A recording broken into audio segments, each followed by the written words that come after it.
Well, good morning.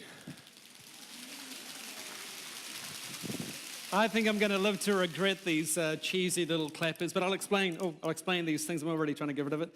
I'll explain these things a little later, although a few people after the first service said, we'll collect them all up and give them to your young kids as a family and enjoy them through the week. Hey, we're into the second week of this messy book from the Bible called Esther. Last week, we saw that it's full of these power games, it's full of beauty pageants, attempted genocide. And it's a really weird book because there's no mention of God anywhere in the book. You know, and again, you'd expect somewhere in a book, of the Bible, you'd expect God's name to come through for people to talk about God, maybe some miracles, some plagues, people praying, something, but none of that. And but that's certainly the perspective people had in the culture of the time, that it didn't look like God was present.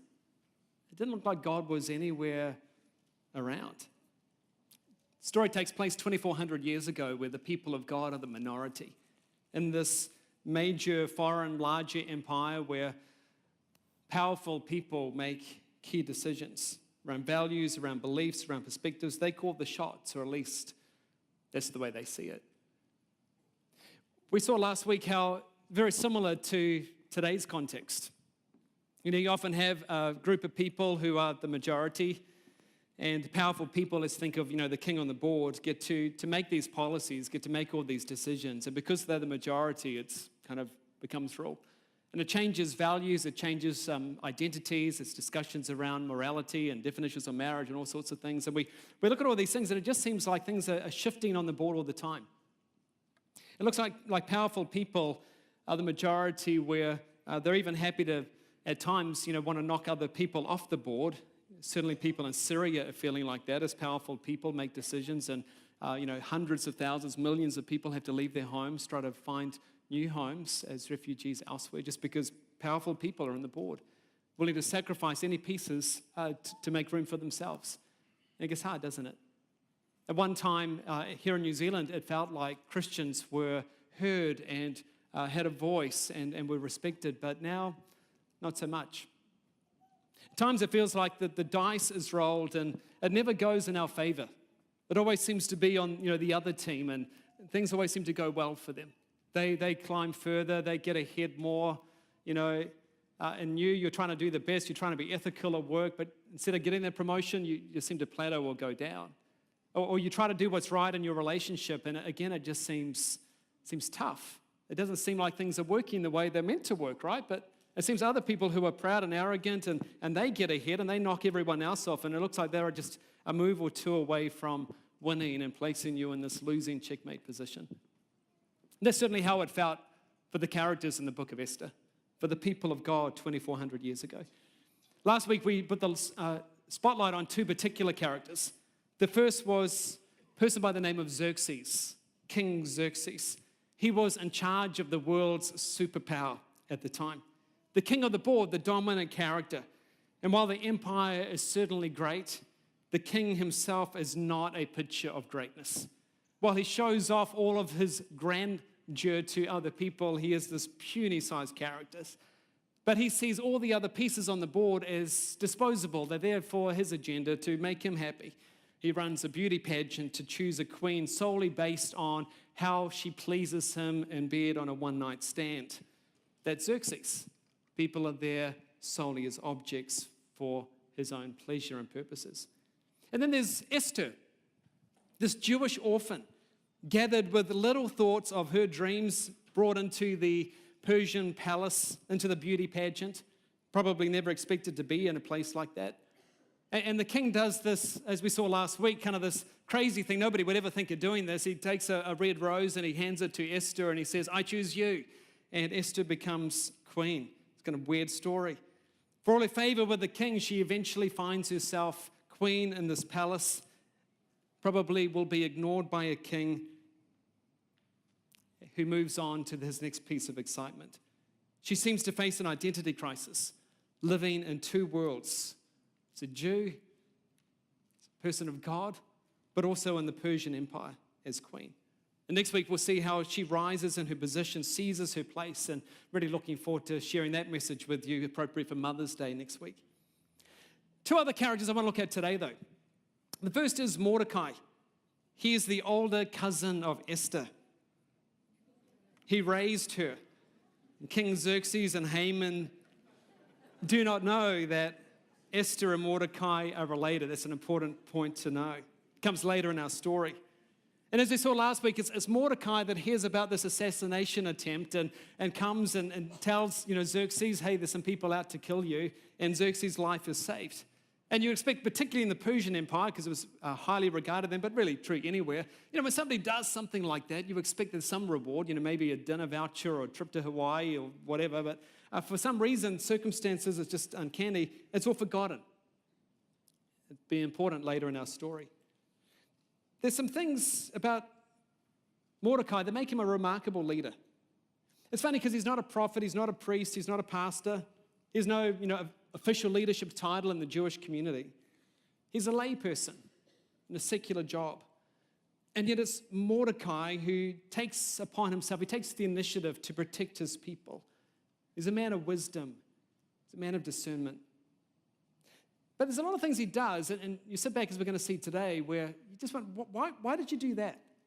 Because his motivations, his reasoning aren't given to us in the book. For instance, why does he tell Esther to stay silent about her identity as a Jew? There's no reason at the time for Jews were under pressure. But it seems like he has his antenna out and he just realizes, hey, something might change here, and he's just got his contingency plan in place just in case. Well, today's story is going to focus a lot on Mordecai. It's also going to focus on another character, Haman. Haman is the antagonist in our story. Unlike many of the other characters who motivate, whose motives and agendas are hidden, Haman's is right laid bare for us all. Little is left for us to wonder about. Haman's name in Hebrew sounds like the word for wrath. It's an apt description of the role that he plays in the story. The story of Esther leads to a Jewish festival still celebrated today called Purim. And one of the ways the Jewish people celebrate Purim is they will publicly hear the book of Esther read. And whenever Haman's name is read in that biblical story, they have an instrument called a gregor, which is a noisemaker. And they just sound that out every time Haman's name is mentioned to try to drown out Haman's name, which you can kind of realize now why we have these. That whenever Haman's name is mentioned today, I want you to drown it out. Because this is the tradition the people of God have had for a couple of thousand years, or 2,400 years since Purim. We're going to celebrate Purim actually here in different ways in a couple of weeks' time. But today, as you hear the biblical story read, and whenever you hear Haman's name in that biblical story, so not when I mention it, but when you hear it in the biblical story, you got that point? I want you to go crazy with these, and you can boo or anything else you want to do to kind of drown out his name, because that's part of the tradition of the people of God. When they hear the biblical story with Haman's name and the biblical reading, yeah, I thought you'd do that, but we'll see how we go.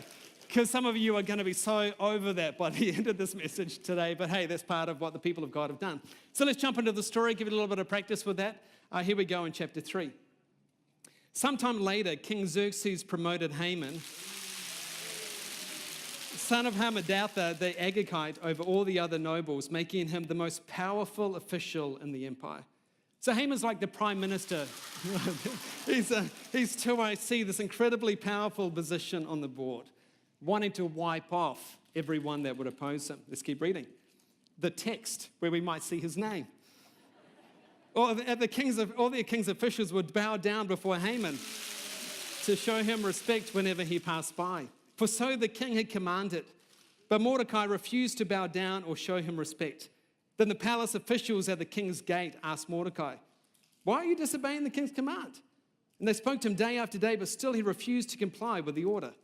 So they spoke to Haman about this, to see if he would tolerate Mordecai's conduct, since Mordecai had told them he was a Jew. When Haman saw that Mordecai would not bow down or show him respect, he was filled with rage. He had learned that Mordecai's nationality, so he decided it was not enough to lay hands on Mordecai alone. Indeed, he looked for a way to destroy all the Jews throughout the entire empire of Xerxes. You see, this guy likes receiving honor. A Jewish guy named Mordecai won't bow down to him, doesn't get the respect he wants, so he gets angry and annoyed about it. and doesn't just take it out on one person, Mordecai, but instead chooses to annihilate all the Jewish people. I mean, talk about overreaction. Later in our story, he goes to King Xerxes and he offers this huge bribe. It's close to the GDP of Persia at that time, bribing the king to sign a death edict for the entire Jewish race. And the king's response is pathetic. He doesn't ask, well, who is this people group? What have they done? He just signs the edict so that it would become now legal, particular day, months to come, where anybody would be able to kill a Jewish person, take all of the property for themselves. Genocide. And it all happens because of one incident. It's a huge jump, isn't it? It's what evil often does. We often think of evil as just, something out there. But evil is always personal. It comes from a person who is troubled about something. There's always a story behind that. And it affects people, not just things, but people. So here's Haman, who just has this drive for honor, seeking revenge of an entire people group. And from being upset with one person, he's going to wipe out that entire people group. Remember, he's in a position where he's meant to bring justice and protection for people.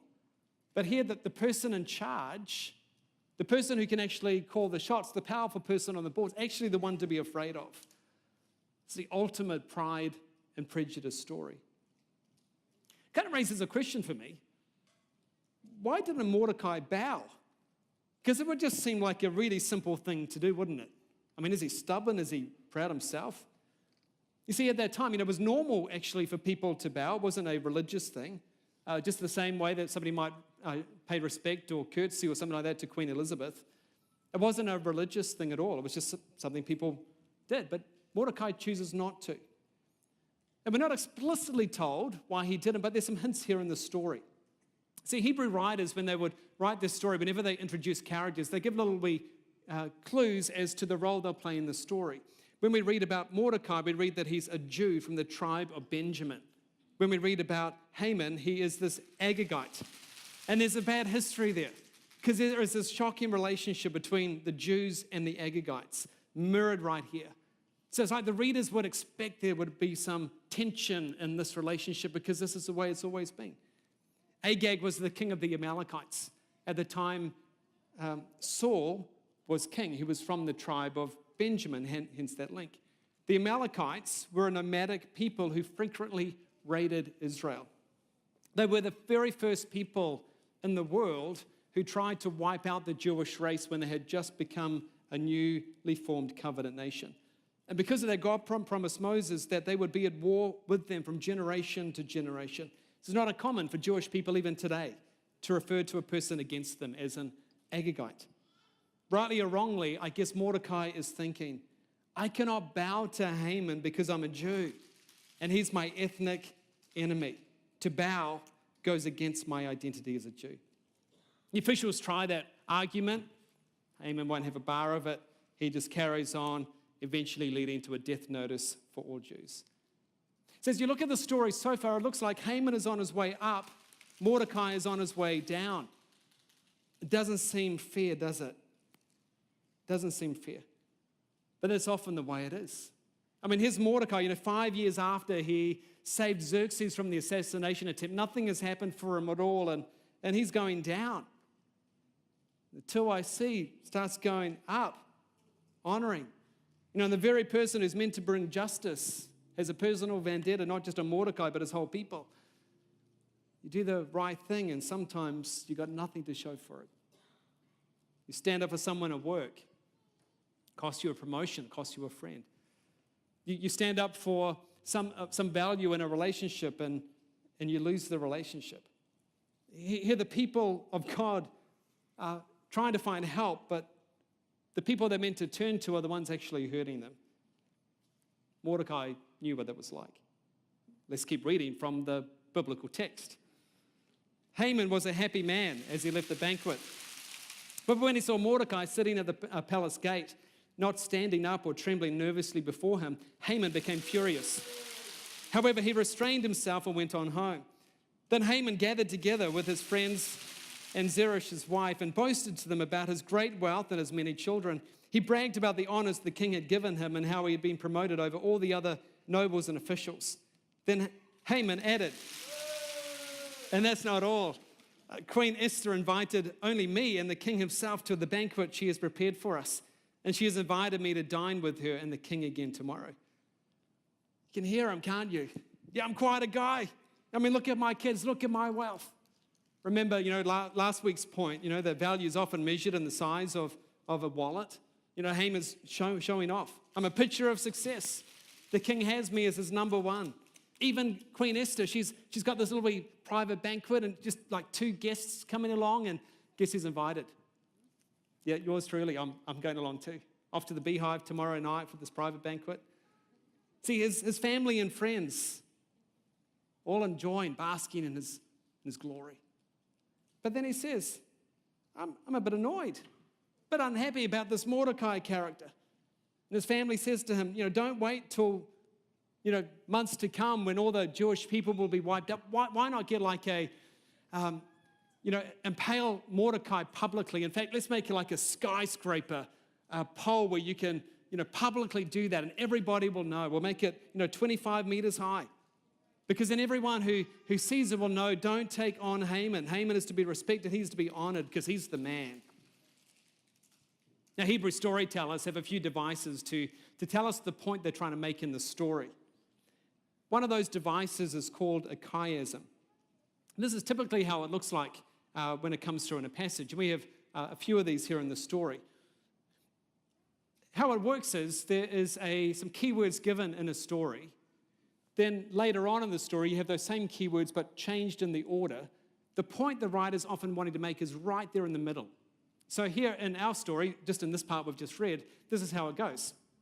Haman is filled with joy over the banquet and anger over Mordecai, so those keywords joy and anger, and then it switches, the order changes to anger and joy. Right there in the middle is the point the author is wanting us to notice, which is what? Haman boasts of his greatness. I mean, just in case you missed that he has an issue with pride. He has an issue with pride. That's the issue that the author is wanting us to make. So let's stop and camp on that for a bit. Let's think about pride. I like the way C.S. Lewis defines pride for us. He says, pride is the ruthless, sleepless, unsmiling concentration on the self. Pride makes you concentrate so much on you. You do something to get respect. It's never for the merit of it alone. So you can work, you can volunteer, you can do all these different things, but unless it helps you, you're not interested.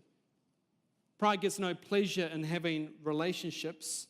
Pride gets no pleasure in having stuff unless it's helping you.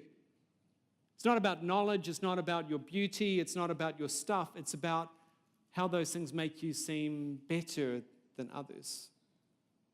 It's this endless ego calculation. Am I getting the thanks I deserve right now? Am I getting the recognition? Is there enough kind of hand clapping going on for me? How am I perceived? See, lust may drive somebody to sleep with a beautiful woman because he wants her. But pride may drive him to sleep with her simply to prove to everyone, including himself, that he can do it and that he can do it over all others. So there's 2 forms of pride. One is the one we typically know of, the superiority complex. So most of us think about it. It's the calculation we do to see, are we the smartest person in the room, the best looking, the best dressed? Are we the wealthiest? It's this ego calculation. Easy to do. That's how we typically think of pride. And we calculate all this up, and if we're kind of the best, well, then we're in charge and we kind of feel good about ourselves. There's another type of pride, though, that's, I think, less understood. It's the inferiority pride. It's when you're down on yourself. You don't like the way you look. You don't like what you're doing. You're very self-conscious. You're always beating yourself up about what you have and how you look and what's going on. But you're just as self-absorbed as the other person.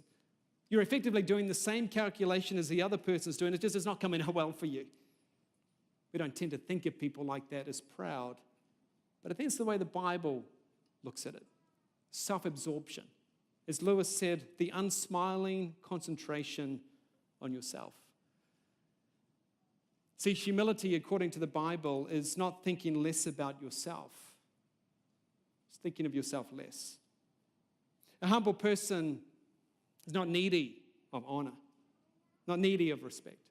A humble person helps out not because of trying to be in the spotlight, but because they actually want to help people out. It's not about them. It's about helping out others. A truly humble person probably wouldn't even think of themselves as humble. In fact, you might even meet somebody that's humble, and you might not even think of them as humble. You'd probably come away from the conversation just thinking, they're a really happy person who seemed genuinely interested in me. And they weren't really on about themselves. That's what a humble person looks like. You might not think about pride in your own life, because pride is one of those traits that's really hard to see. It hides itself. It's like the carbon monoxide of sin. It kills you without you even realizing it's there because it's so odorless.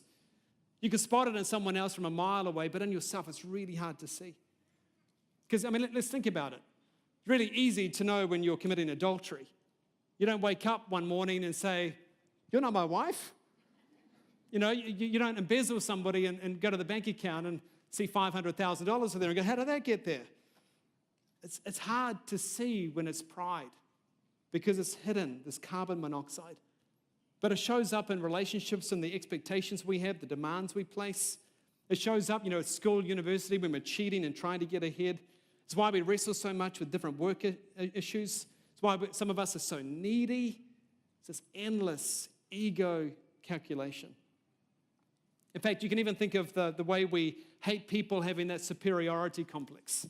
We think of them as snobs. They've always kind of got their nose up, and we hate that. But the very fact you hate snobbery type people is a kind of a pride in itself, isn't it? Because it almost sets you apart, saying you're better than they are at this.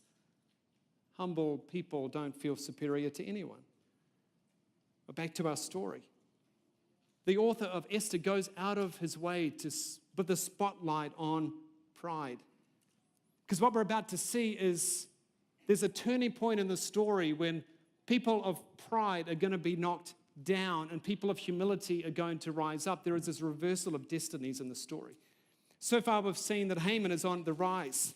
Top role, invites to private banquet. The day for genocide for the people's all locked in. Building a 25-meter high pole to kill his enemy. It all looks going well for him. Mordecai's on his way down.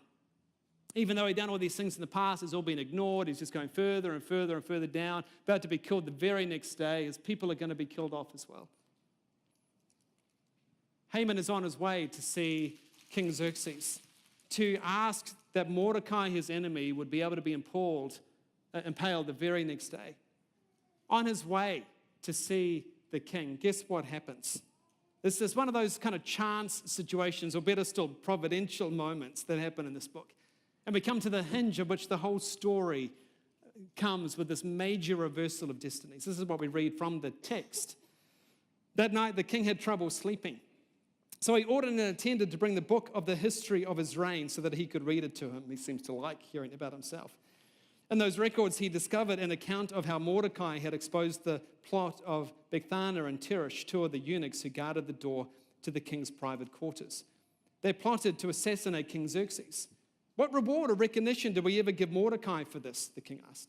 The attendants replied, "Well, nothing has been done for him." Remember, it was all forgotten. By chance, it was all forgotten. And now by chance, it's all been remembered.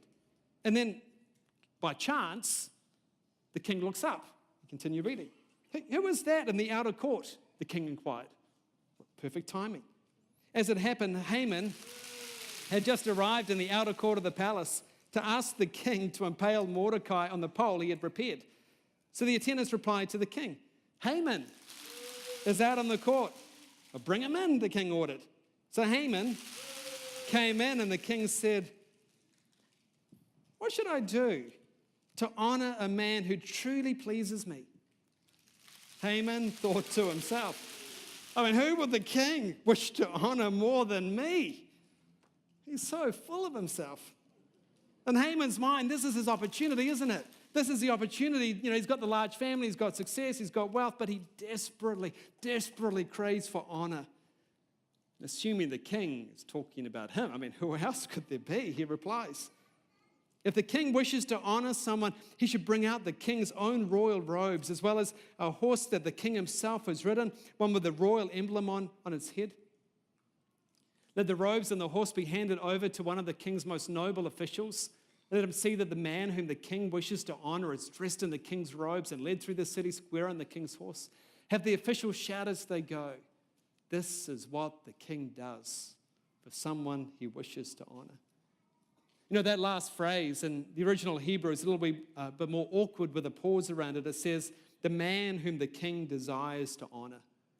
And it's like Haman is kind of just rolling it around in his mouth and allowing him just like savor on these words. He repeats it 4 times in a couple of verses here. The man whom the king desires to honor.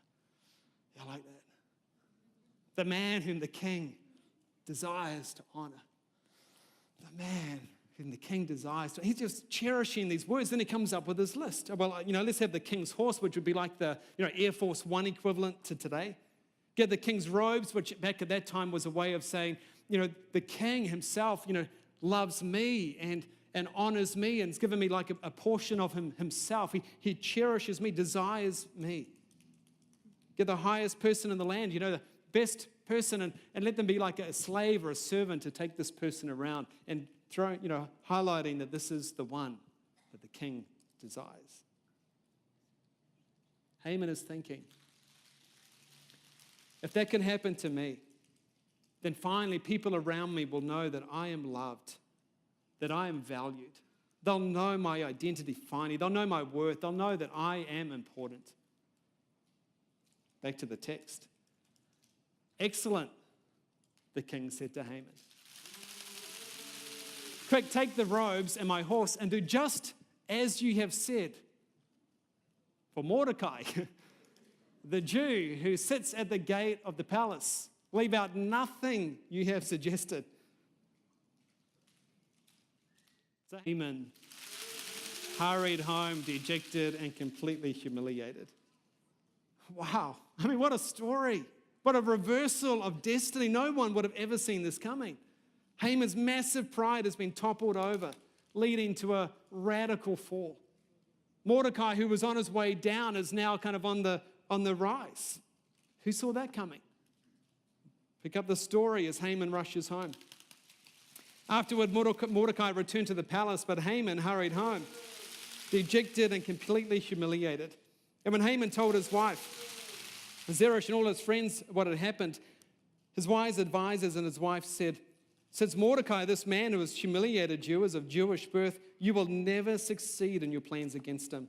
It will be fatal to continue opposing him." I'm guessing he would have thought, "You could have told me that before." While they were still talking, the king's eunuchs arrived and quickly took Haman to the banquet Esther had prepared. And now the story kind of picks up a huge amount of pace. All this plotting, all this detail going on. The genocide notice is all set for months to come. Mordecai was going to be impaled. Everything was going well for Haman, but suddenly it's all kind of turning around. He's bustled from his home, no doubt off to the banquet, thinking it's going to be a good time, able to take his mind off the whole thing. Gets to the banquet. All these things happen at the banquet that we'll look at next week. And then the king's attention and happiness of Haman changes. And as we saw last week, when Xerxes changes his mind towards you, he can be ruthless. And his attendants know this. They know what's coming. And we read, as soon as the king spoke, his attendants covered Haman's face, signaling his doom. Then Habana, one of the king's eunuchs, said, "Haman has set up a sharpened pole that stands 75 feet tall in his own courtyard. He intended to use it to impale Mordecai, the man who saved the king from assassination. Well, then impale Haman on it," the king ordered. So they impaled Haman on the pole that he had set up for Mordecai. The king took off his signet ring, which he had taken back from Haman, and he gave it to Mordecai. Again, what a radical change. Haman was on the move. He was moving up. He was on the rise, but now he's plunged. He's fallen as far as you can go. Mordecai, who was falling, is now being exalted. Complete reversal of destiny. To use the words of Esther in the book we read later, now the tables were turned. Completely different. Well, when did it all change? When were those tables turned? What was that turning point? You kind of expect it to be kind of at a climax of the story, and we'll look at the climax of the story next week. But that's not actually the turning point that the author is trying to highlight for us. You see, the author has one of those chiasms again where, you have these things back to back and it comes to that central position where all the way of narrative writing wants us to see what that central part is. And I have to warn you, it's not anything flash. It's something incredibly ordinary, something you kind of just gloss over. You almost just want to yawn when you see it. But this is what the author wants us to see as the turning point of the entire reversal of destiny. And it's this. That night, the king could not sleep. Like, really? I mean, you expect, there to be some miracle, maybe some person stepping up with huge courage, which does happen, as we'll see next week. But this is the turning point. Xerxes couldn't sleep. Which is meant to remind us, again, like we saw last week, God hovers over the board, directing the events, directing the people, waking up King Xerxes from his sleep, having somebody read to him the story, remembering about Mordecai. He has no idea that he's a Jew, didn't care less about the genocide notice. Suddenly, everything changes. And maybe some of you here today need to remember that. To know God is hovering over your life, involved in the random events that go on day to day. He raises up the humble. He exalts the humble. He humbles the proud. He is the one in charge.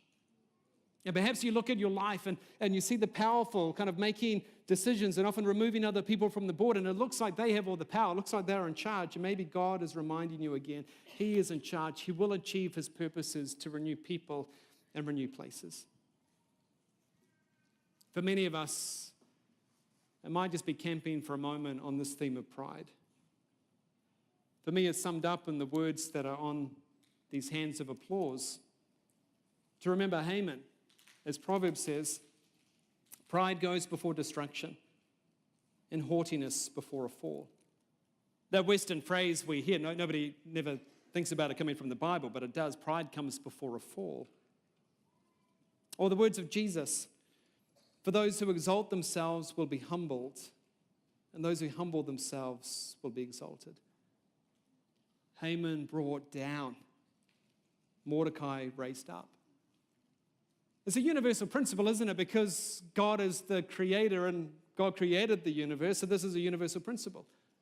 We see it all the time. And it doesn't mean that the powerful, prideful people never get ahead, because we often see that's the case. But from the long-term perspective, from the eternal perspective, this always happens. Writer again, C.S. Lewis says, lose yourself to find it. Does that seem strange to you? He writes, it works in social life as well. You will never make a good impression on people till you stop trying to make a good impression. In literature, you will never be original until you stop trying so hard to be original. The principle runs through all of life. Lose yourself and you will find it. Look for yourself and you will find in the long run only loneliness, despair, rage, ruin, and decay. Look for Christ and you will find Him, and along with Him, everything else thrown in. So when you look in the mirror and you see this thing of pride, what do we do with it? What's the cure of pride?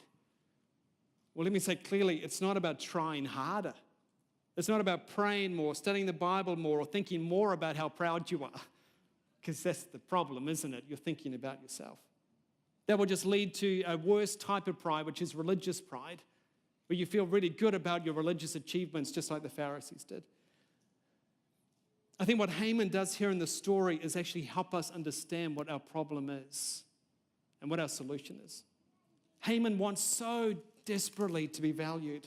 He wants to know that he is somebody, he has an identity. He wants the whole world to know who he is.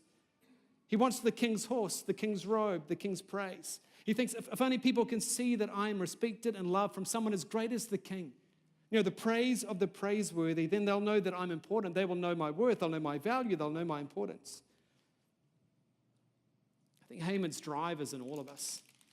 We want to be noticed. We want to have people around us that love us, that accept us. We we want to have an identity in people's eyes. We want to have the praise of the praiseworthy. It's why we're all needy at times. The problem is not that Haman asked for the wrong thing. He asked the wrong king. There's a better king. There's one who humbled himself and left the glory of heaven to come to this earth. He was stripped not just of his clothes, but of his Father's love. He was stripped of his Father's approval because he was reversing places with us, changing destinies. And he did all this voluntarily. Mordecai and Haman had no choice in what happened to them, but for Jesus, it was voluntary. As Paul said, the one who knew no sin became sin for us so that in him we might become the righteousness of God. There's reversing of destinies going on. My scripture reading this week, I camped on this particular phrase. It's brought me to tears on a retreat I was at on Friday. Jesus says in his prayer, I have given them the glory that you gave me. Them is talking about you and me. Jesus saying, I have given you the glory that the Father gave me. I mean, just try to get your head around that. I still don't even understand what that means. It's just, what in the world, Jesus? I mean, do you get it? God loves you just as he loves his only begotten Son, loves you the same amount. He delights in you in the same way he delights in his Son. You and I have the praise of the praiseworthy. Blows my mind. See, scriptures talk about how Jesus took what we deserve and how we get what Jesus deserved. Scripture talks about how we have the robes of Jesus placed upon us. So Jesus stands in our sinful rags and we stand in his glorious righteousness. Jesus was strong enough to be weak. He was strong enough to take the servant role, the humble approach, because he didn't care what others thought of him. He didn't need to. He knew of his Father's love, his Father's approval of him. And if you see him doing that for you, you'll be strong enough to choose roles where you can serve. A job that might not be all that high and mighty. Relationships where you do the right thing at whatever the cost. Because God accepts you. God delights in you. Glory is placed upon you. Come to this King, and you will find love, identity, value, security, someone who delights in you and has nothing to do with your performance or your actions. It has everything to do with your relationship with Jesus. Our egos, all of us need to hear this. We need to be filled up with God's view of us, our identity in Jesus. Because your King thinks the world of you. We're going to take communion now. I'd like to invite the ushers to come and pass out the bread and the cups. As they come your way, I just invite you to sit there with these elements. If you're a Christ follower, we're going to take all of this together in a moment. Perhaps today, though, you just need to be reminded as you sit there that God is present even when your eyes can't see him. That's a phrase that's going to come through a song that you're hearing in a moment. Perhaps today you feel the weight of your own pride. Just come humbly to Jesus, needy to Jesus. You don't need to beat yourself up because Jesus wants you to, again, find your identity in him, just in this relationship, that he is the King who delights in you, who loves you. To sit and enjoy this moment. Ali and Tyler are going to bring an item to us. It's a song, again, I was camping on Friday, and just these words just ministering to my soul, and I hope they will do today as we just sit here and savor this moment, remembering that it is well with my soul.